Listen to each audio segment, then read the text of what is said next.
जी अस्सलाम वालेकुम second year. बेटा आज का टॉपिक है हमारा substitution versus elimination. Substitution versus elimination reaction. अच्छा, इसमें सब्स्टिट्यूशन और एलिमिनेशन के अब हमारे पास फैक्टर्स हैं, यानी कि हमारे पास टोटल 5 फैक्टर्स हैं। अगर मैं बताऊं आपको कि कौन कौन से हैं कि जिनकी वजह से इन पे जो है इनके रेट ऑफ रिएक्शन या इनके परसेंटेजेस पे इफेक्ट पड़ता है, यानी दोनों में कंपटीशन स्टार्ट हो जाता है। अगर मेरे पास अल्काइल हैलाइड है प्राइमरी सेकेंडरी या टर्शरी, तो मुझे उसमें सब्स्टिट्यूशन प्रोडक्ट मिलेगी या एलिमिनेशन जब मैं उसके रिएक्शन कर रही होंगी, क्योंकि दोनों टाइप के रिएक्शन दे रहा होता है अल्काइल हैलाइड। तो हमें कंडीशंस याद रखनी पड़ेंगी कि किन कंडीशन के अंडर सब्स्टिट्यूशन मिलेगी और किन कंडीशन के अंडर एलिमिनेशन मिलेगी। ठीक है। अच्छा, इसमें नेचर ऑफ सबस्ट्रेट आ जाता है। ठीक है, कि नेचर ऑफ सबस्ट्रेट का मतलब होता है कि आपके पास प्राइमरी सेकेंडरी और टर्शरी कौन सी रिएक्शन को फेवर करते हैं, जाके वो कौन सा रिएक्शन फेवरेबली शो करेंगे, सब्स्टिट्यूशन देंगे या एलिमिनेशन देंगे। इसी तरह से हमारे पास नेचर ऑफ बेस है, नेचर ऑफ सॉल्वेंट है, टेम्परेचर इफ़ेक्ट है, और जो सबसे लास्ट में है वो आपके पास क्या है कि पोलैरिटी भी काउंट कर रही होती है। ठीक है। अब सबसे पहले मतलब जो है एक जनरल सी बात आपसे करूं कि मैकेनिज़्म दोनों के सिमिलर होते हैं, यानी SN1 E1 की तरह रिएक्शन शो करता है, यानी दोनों यूनिमोलिकुलर होते हैं और 2 स्टेप रिएक्शन होता है। जबकि SN2 जो है और E2 जो है वो बाईमोलिकुलर रिएक्शन होता है और सिंगल स्टेप रिएक्शन होता है। ठीक है। So both reactions are similar with respect to their mechanism, याद रखिएगा। Both reactions SN1 E1, SN2 E2, both types of reaction show same mechanism. Okay girls, ये हमने काफ़ी डिटेल से मैंने आपको करवाया भी है। ठीक है। अच्छा, now next, what type of the products are produced in substitution reactions. So in substitution reactions, when alkyl halide react with any reactant or nucleophile, it gives alcohol, amines, ether, acids, esters। यानी यहाँ पे आपको substitution के जरिए different functional group मिल जाते हैं। ठीक है, लेकिन याद रखिएगा कि एलिमिनेशन रिएक्शंस में आपका सिर्फ एक ही तरह का प्रोडक्ट होता है, only one kind of product, that is alkene product is formed. ठीक है। Okay, now this is the main difference between SN1 and SN2. So SN reactions are more productive as compared to because they give different types of products, so many different kind of products with respect to different function group like O, amines, ether, acid, कोई भी मतलब उसमें आप बनाना चाहें तो आपको substitution से हर तरह का फंक्शन ग्रुप एल्काइल हाइड से ऑनवर्ड आप जो है कन्वर्ट कर सकते हैं, आप कन्वर्जन कर सकते हैं। But elimination reactions are very specific because they are give only one product, that is alkene. Fine, यदि बात समझ आ गई। चलिए, तो अब देखें, यही मैंने रिएक्शन के अंदर भी आपको दिखाने की कोशिश की है कि we have same type of alkyl halide in substitution reactions, we have an other function group. ठीक है, यानी कि कोई ना कोई फंक्शन ग्रुप हमारे साथ हमारे न्यूक्लियोफाइल आके हमें दे देगा। बट इन एल्काइल हैलाइड, इन ये देखें, ये SN1 सब्स्टिट्यूशन न्यूक्लियोफाइल आता है। न्यूक्लियोफाइल आपका OH भी हो सकता है, NH2 भी हो सकता है। मैंने आपको क्लास के अंदर भी पूरी लिस्ट करवाई हुई है। ठीक है, ईथर OCH3 मेथॉक्सी एथॉक्सी। ठीक है, एसीटेट ग्रुप आ जाए तो आपके, तो यहाँ न्यूक्लियोफाइल जो भी लगाएंगी वो न्यूक्लियोफाइल डायरेक्ट आके X की जगह सब्स्टिट्यूट हो जाएगा और हमें एक नया फंक्शन ग्रुप मिल जाएगा। So substitution reaction gives variety of products. ठीक है, ये ज़्यादा सिंथेटिकली हमारे पास ज़्यादा प्रोडक्टिव होते हैं, इनकी ज़्यादा एप्लीकेशंस होती हैं as compare to elimination reactions. In elimination reactions when nucleophile attack on alkyl halide after the elimination of beta hydrogen. ठीक है, आपको पता है यहाँ बीटा हाइड्रोजन कंडीशन हमारे पास ज़रूरी है। So after the elimination of beta hydrogen and halide ion, we only one product, that is alkene. तो इथीन बनेगी वो हमारे पास, इथीन प्रोपीन जो भी बने वो तो डिपेंड करता है कि आपने स्टार्ट में क्या लिया हुआ है। ठीक है, ये बात समझ आ गई। बड़ी बड़ी इंपॉर्टेंट बात है। अगर देखें तो ये सारे चैप्टर का, सारे SN1 SN2 का हमारे पास कंक्लूजन है, और अगर अगर मैं ये नहीं समझ आता तो पिछली चीज़ें समझ नहीं आई तो ये भी नहीं आएगा, लेकिन मैंने इसमें कोशिश की है कि दोबारा वो बच्चे जिन्होंने वो लेक्चर्स मेरे नहीं लिए हुए तो वो इसमें जो है ना वो समझने की कोशिश करें, ठीक है, अंडरस्टैंड कर लें। जी बच्चा, so in substitution reaction do not required, substitution reactions do not require beta hydrogen condition or beta hydrogen elimination, but in elimination reactions only occur in the presence of beta hydrogen.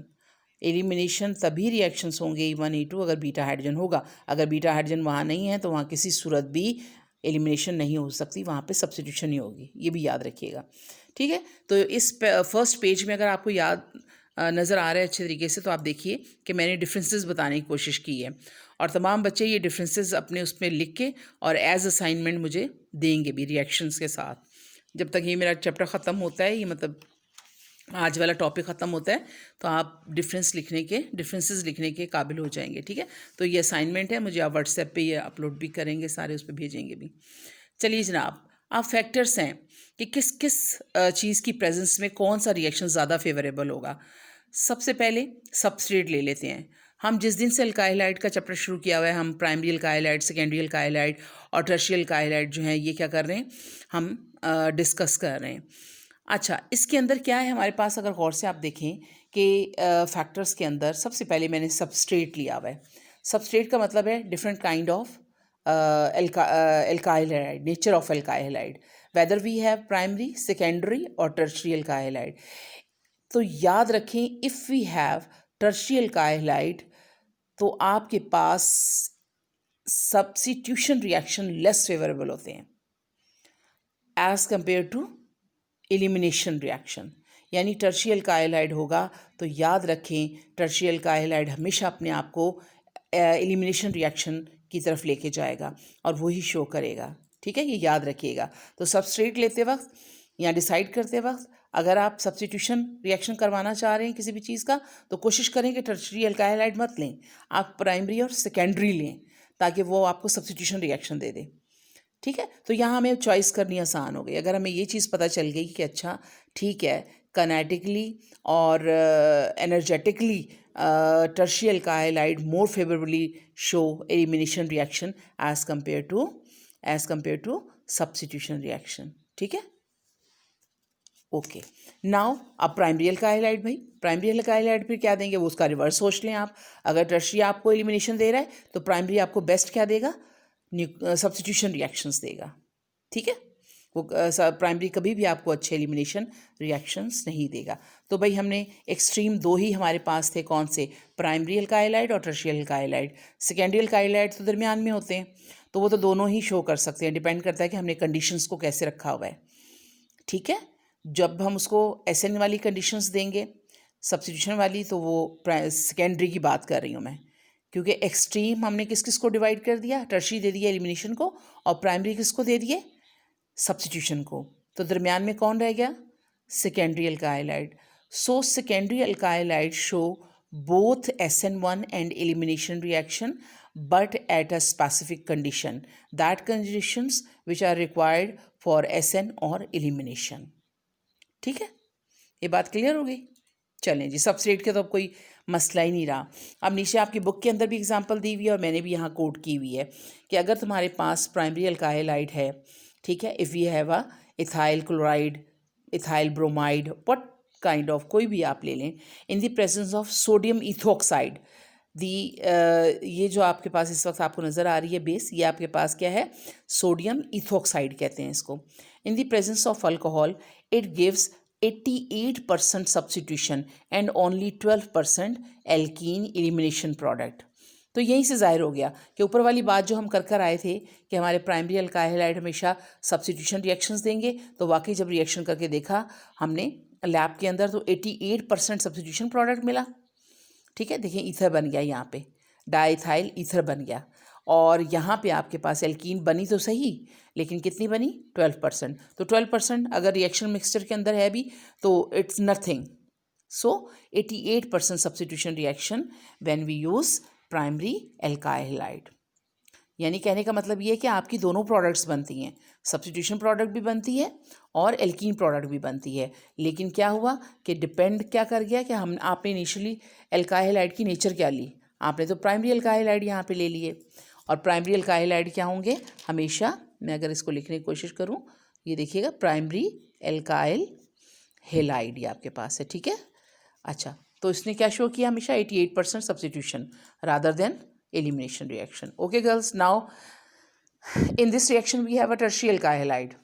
So tertiary alkyl halide must give elimination reaction. ऊपर condition decide हो चुकी है.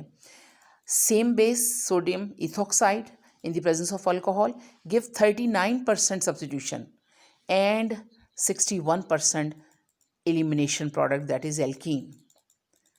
तो समझ आ गई कि ठीक है, दो एक्सट्रीम थी हमारे पास प्राइमरी अल्काइल हाइलाइड थे और टर्शियल alkyl halide. टर्शियल alkyl halide gives मोर फेवरेबली, खुशी खुशी क्या दे सकते हैं हमें एलिमिनेशन रिएक्शंस देते हैं as compare to substitution reactions, और प्राइमरी क्या देते हैं, वो सब्स्टिट्यूशन देते हैं rather than elimination reaction. Okay fine, ये क्लियर हो गया आपका। Okay done. Now next, nature of base. जी बेटा, नेक्स्ट फैक्टर जो है वो आपके पास क्या आ जाता है, नेचर ऑफ बेस। अब याद रखिएगा, जितनी स्ट्रॉन्ग बेस डालेंगे उतना स्ट्रॉन्गली एलिमिनेशन में so abstraction of beta hydrogen जो है वो इजी हो जाएगा। So when we use strong bases like OH negative, OR negative, NH2 negative, these three are very strong bases. When we use strong bases, then these, in the presence of these bases, the alkyl halide only show elimination reactions rather than substitution. ठीक है, ये मैंने आप book में आपके और तरह से लिखा होता है, मैंने ज़रा आपकी आसानी के लिए इसको इस तरह कर दिया। So strong bases are required such as OH, OR negative, alkoxide कहते हैं इसको, हाइड्रोक्साइड कहते हैं इसको, एमाइड कहते हैं, ठीक है, give elimination reaction. But a weak bases और हाईली पोलराइजेबल बेसिस लाइक जिनके साइजेस बड़े होते हैं are required for substitution, like iodide and इसको थायोक्साइड या थायोल कहते हैं, ठीक है। यहाँ SH है, यहाँ OH है। स्मॉल साइज़ की जितनी बेसिस हैं, स्ट्रॉन्ग बेसिस जितनी भी हैं, वो आपकी एलिमिनेशन देंगी। क्योंकि कोई तुमसे पूछ सकता है ना कि why strong bases are required for elimination, तो आपको फ़ौरन से आंसर आना चाहिए, because strong bases have a tendency to abstract beta hydrogen more easily as compare to weak bases, ठीक है। तो स्ट्रॉन्ग बेसिस का कॉन्सेप्ट मैंने आपको रीज़न भी बता दिया है कि बीटा हाइड्रोजन को एलिमिनेट करना है, एब्स्ट्रैक्ट करना है। सो ये टेंडेंसी ओनली स्ट्रॉन्ग बेसिस के पास है, वीक बेसिस के पास नहीं है। So weak basis give substitution reactions and strong bases give elimination reaction. Strong bases में, वीक बेसिस में मैंने एसीटेट बेस यूज़ की हुई है, तो मेरे पास मेरा जो है वो एस्टर बना हुआ है, सब्स्टिट्यूशन प्रोडक्ट बनी हुई है। लेकिन जब मैंने अल्काइल हैलाइड के अंदर स्ट्रॉन्ग बेस डाली हुई है, तो मेरा बनने वाला product, elimination product, that is alkene बना हुआ है।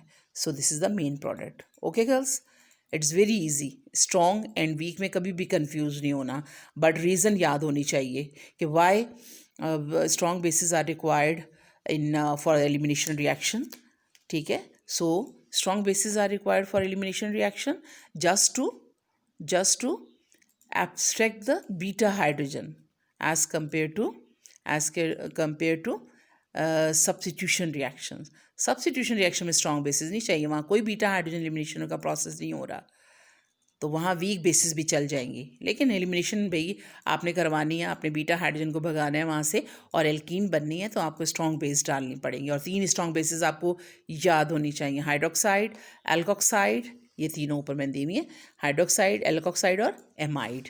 These are strong bases and weak bases iodide and इसको थायोक्साइड बोलते हैं, थायोक्स, ठीक है।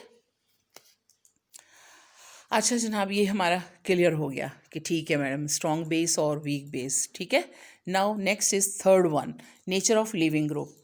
अब लीविंग ग्रुप तुम्हें पता है कि हमेशा आपके अल्काइल हैलाइड के साथ जो X लगा होता है, ये आपके पास जो X लगा हुआ है ये वाला, ये आपका लिविंग ग्रुप होता है, इसे जाना ही जाना है, चाहे एलिमिनेशन हो चाहे सब्स्टिट्यूशन हो, X ने जाना है। अच्छा, अगर एक्स ने जाना है तो सब्स्टिट्यूशन में एक्स को कैसा होना चाहिए और एलिमिनेशन में एक्स को कैसा होना चाहिए, ठीक है। तो अब उसके लिए आप याद रखें बेटा कि नेचर ऑफ लिविंग ग्रुप जो है कि SN2 और E1 जो है वो मेनली डिपेंड कर रहा होता है, ठीक है। तो जितना अच्छा, जितना गुड लिविंग ग्रुप लगा होगा, मैं अगर आपको यहाँ एग्जांपल के साथ करके दिखाऊं तो आपको ज़्यादा आसानी से समझ आ जाएगा। देखिए, ये देखिएगा गौर से, मैंने एक लंबा चौड़ा मॉलिक्यूल लिया हुआ है, काफ़ी लंबा। N का मतलब होता है so many carbon hydrogen attach in this chain, N, ठीक है।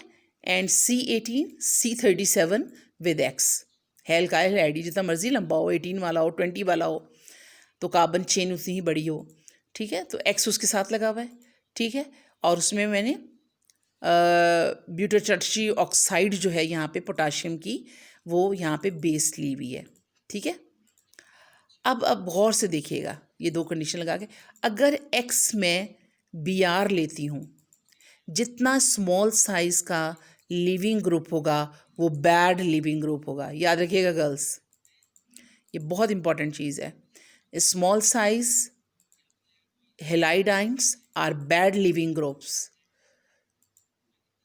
ठीक है। Small size bad leaving group कभी जाना पसंद नहीं करेंगे। अच्छा, अगर वो बैड लिविंग ग्रुप हैं तो हमेशा क्या देंगे, एलिमिनेशन प्रोडक्ट देंगे। लेकिन अगर हम बड़े साइज के X इजिकल टू OTS लगा लेते हैं या मैं आयोडाइड लगा देती हूँ, तो वो लार्ज साइज के गुड लिविंग ग्रुप होंगे, और गुड लिविंग ग्रुप होंगे तो मुझे सब्स्टिट्यूशन प्रोडक्ट मिलेगी। 99% सब्स्टिट्यूशन प्रोडक्ट मिलेगी जब हमारे पास गुड लिविंग ग्रुप होगा। गुड लिविंग ग्रुप कौन सा होगा, लार्ज साइज, जैसे X इजिकल टू OTS हो, ठीक है। और स्मॉल साइज अगर X है हमारे पास, ठीक है, हेलाइडाइन जैसे ब्रोमाइड है स्मॉल साइज का, तो फिर हमें एलिमिनेशन प्रोडक्ट मिलेगी, ठीक है। तो गुड लिविंग यानी एक ही उसमें आपने सब्स्टिट्यूशन में तो यही है कि अच्छा लिविंग ग्रुप होगा तो दूसरी चीज़ आके सब्स्टिट्यूट होगी।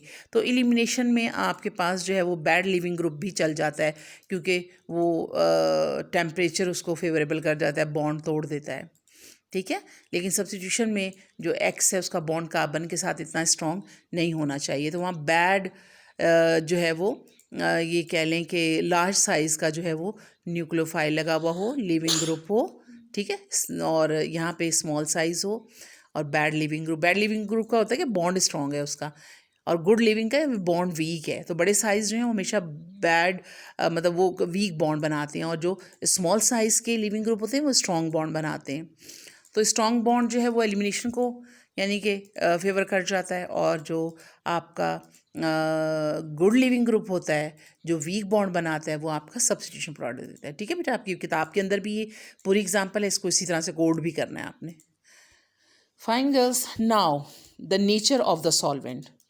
आपको मैंने जब SN1 और SN2 पहले करवाया था तो मैंने आपको बड़े अच्छे तरीके से याद करवाया हुआ है कि SN1 और SN2 में से जो SN1 और E1 है ये हमेशा पोलर सॉल्वेंट के अंदर ज़्यादा रिएक्शन फेवरेबल होता है। Kinetically SN1 and E1 show a good reaction, good favorable reaction in forward direction in the presence of polar solvent as compared to non-polar. SN2 E2 जो है वो non-polar में होते हैं, और नॉन पोलर सॉल्वेंट मैंने क्लास में भी याद करवाए थे आपको कि हमेशा अपनी ज़ुबान पे आपने रखने, आपको पता होना चाहिए। पोलर सॉल्वेंट आपके पास सबसे बेस्ट कौन सा होता है, वाटर होता है, या वाटर के अंदर आप कोई एसिड बेस डाल दें तब भी। लेकिन जो आपके पास नॉन पोलर सॉल्वेंट होते हैं वो कौन से होते हैं, वो याद रखने, वो आपका हमेशा मैं आपको बताती हूँ, नॉन पोलर सॉल्वेंट यहाँ पे करते हैं। नॉन पोलर सॉल्वेंट में आपने हमेशा याद रखने कौन कौन से, ईथर, बेंजीन और acetone.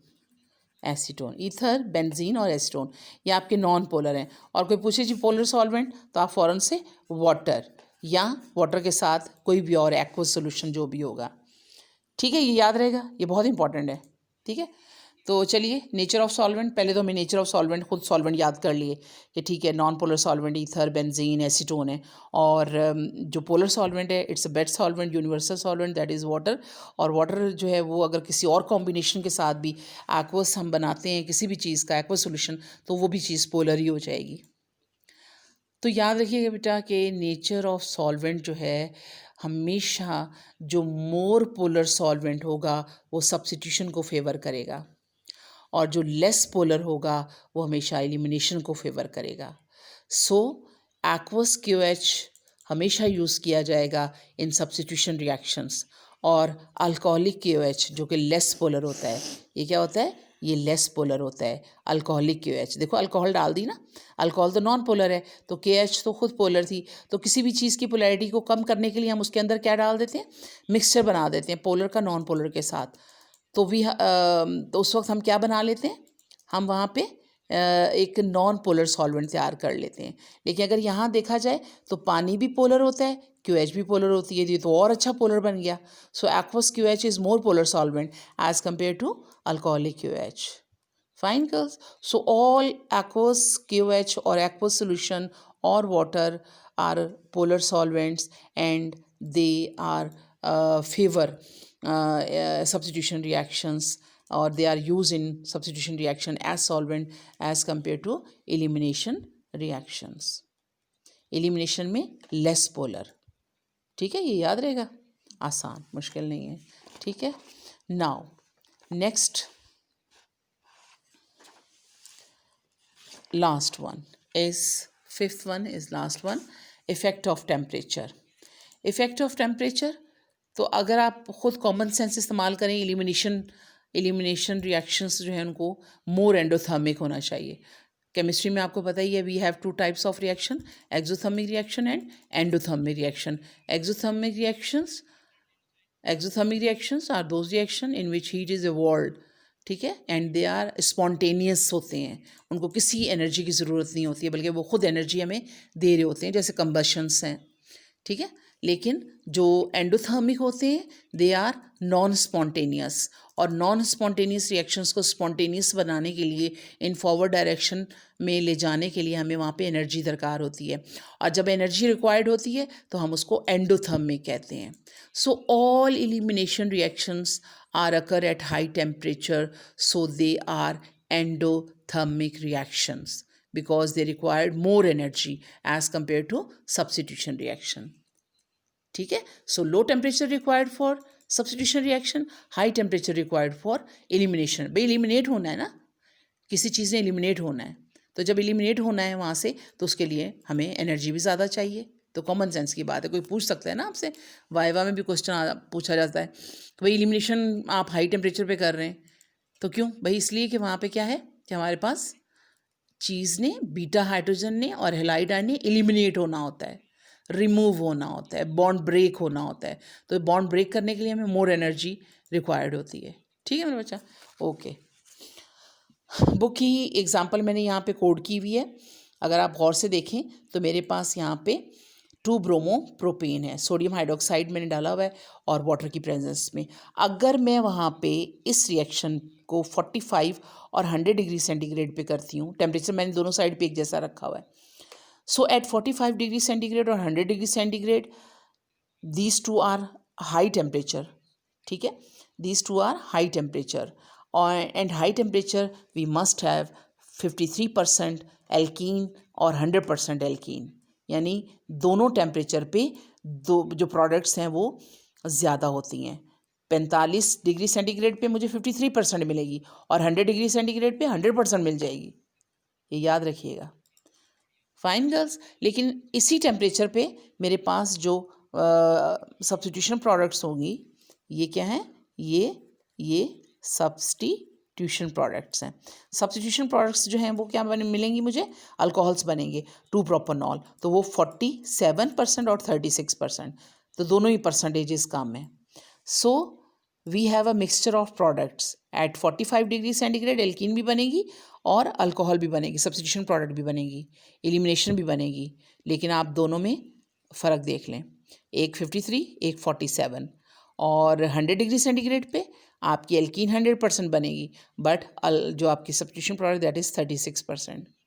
So high temperature always favor elimination reactions rather than substitution reactions. ठीक है, और उसमें मैंने आपको उसकी रीज़न भी बता दी. Okay girls, this is the whole conclusion of elimination and substitution reactions. So इसको अच्छी तरह देखिए, और आज का जो इसमें आपको होमवर्क है वो यही है कि write down the differences between SN1, SN2, E1, E2 reactions, and third one is write down the differences between substitution and elimination reactions. तो आपको कितनी तरह के डिफरेंसेस बनाने? 3 तरह के डिफरेंसेस बनाने, SN1, SN2, E1, E2, and last is substitution and elimination. ठीक है, दिस इज़ योर असाइनमेंट. और ये आप नेक्स्ट वीक के मंडे को फिर आप मुझे सारे बच्चे लिख के इसी में आप सब पिक्चर लेंगे और व्हाट्सएप करेंगे. ठीक है, ग्रुप में. Okay girls, okay, good luck, अल्लाह हाफिज़.